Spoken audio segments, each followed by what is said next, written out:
Второй день перед речным портом в Чебоксарах проходит фестиваль «Свое». Он собрал в одном месте чувашских фермеров, которые прямо с грядок из своих хозяйств привезли в столицу свою продукцию.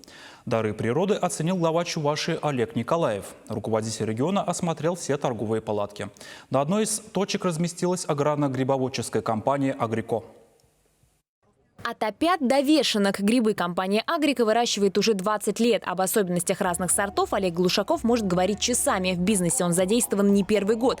Сейчас шляпные снова в топе популярных продуктов, отмечают фермеры, тем более в летнее время. Блюда из них низкокалорийные, легкие в приготовлении, а главное, содержат массу витаминов и минералов. А чтобы сохранить все полезные вещества, их нужно правильно обрабатывать и хранить. На этом на предприятии делают особый акцент.